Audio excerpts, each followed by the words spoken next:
মানুষ যেদিন সভ্যতার আলো দেখতে পেয়েছে, সে যখন গুহা ছেড়ে সভ্যতার দিকে এগিয়ে এসছে, গুহা মানব থেকে যখন সে আস্তে আস্তে আধুনিক মানব জীবনে প্রবেশ করেছে, তখন থেকেই কিন্তু মানুষ সংঘবদ্ধ বা ঐক্যবদ্ধ জীবনের দিকে এগিয়ে চলেছে।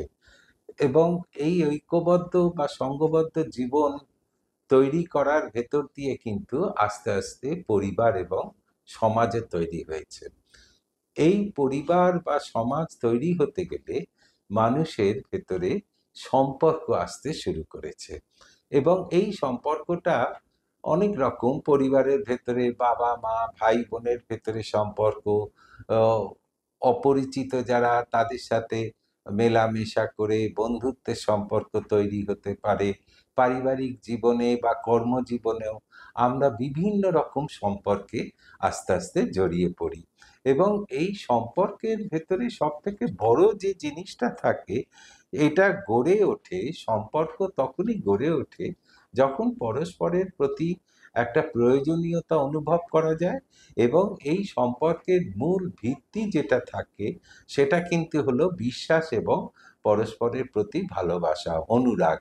ভালোবাসা অনুরাগ দিয়ে যেমন স্বামী স্ত্রীর ভেতরে একটা সম্পর্ক তৈরি হয়, তেমনি বাবা মা ভাই বোন তাদের ভেতরে যে সম্পর্ক থাকে সেখানে স্নেহ ভালোবাসা ইত্যাদি থাকে, এবং বিশ্বাস জিনিসটা কিন্তু এই সম্পর্কের মূল ভিত্তি হয়ে দাঁড়ায়। এখন সম্পর্কের টানাপোড়েন আমরা বলে থাকি যে অনেক সময় তো এই সম্পর্ক যেন ঠুনকো হয়ে যাচ্ছে, এবং আধুনিক জীবনেতে এত গতিশীলতা, এত দ্রুত পরিবর্তন হয়, তাতে কিন্তু যেন এই সম্পর্কগুলো ক্রমশ আর দীর্ঘস্থায়ী সম্পর্ক, চিরকালীন সম্পর্ক থাকে না। সম্পর্কগুলো আস্তে আস্তে ভেঙে ভঙ্গুর হয়ে যায়, এবং যে কোনো সম্পর্কই অতি অল্প দিনের থাকে, তারপর সেটা বিলীন হয়ে যায়। এখন এগুলো হওয়ার অনেকগুলো কারণ থাকে।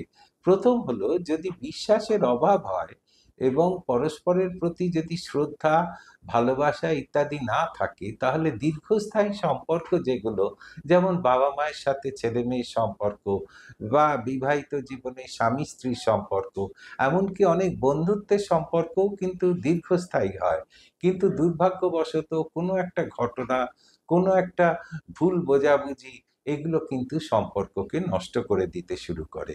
আর সম্পর্ক আরেকটা নষ্ট হওয়ার অন্যতম কারণ হলো যে বিদ্বেষ অথবা হিংসা, অথবা যদি তাদের ভেতরেতে পরস্পরের প্রতি একটা অবিশ্বাস যদি শুরু হয়, সন্দেহ কিন্তু অনেক সময় সম্পর্ককে নষ্ট করতে শুরু করে।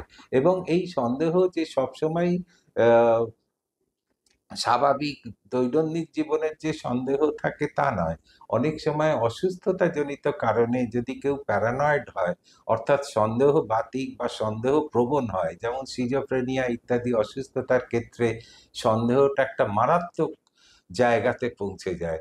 অথবা নেশা যারা করে থাকে, যেমন অ্যালকোহল ইত্যাদি, যদি দীর্ঘদিন যারা অ্যালকোহল নিয়ে থাকে, তাদের ভেতরেও কিন্তু অনেক সময় এই সন্দেহ প্রবণতা অ্যালকোহলের জন্য দেখা যায়, এবং সেই ঈর্ষা যেটা হয়, সন্দেহ যেটা হয়, সেটা কিন্তু যৌন ঈর্ষা বা সেক্সুয়াল জেলাসি কিন্তু সেক্ষেত্রে বেশি দেখা যায়। এখন এই সমস্ত ক্ষেত্রে স্বার্থপরতা বা নীচতা যদি থাকে, এগুলো কিন্তু আমাদের সম্পর্ককে অনেক সময় নষ্ট করে দেয়। আর অনেক ক্ষেত্রে দেখা যায় যে তাদের একগুঁয়ে স্বভাব হয়, অথবা জেদি হয়, অথবা প্রচন্ড স্বার্থপর হয়। এইটা থাকলে কিন্তু সম্পর্ক বেশি দিন থাকতে চায় না, সেটা কিন্তু তাসের ঘরের মতো ভেঙে যায়।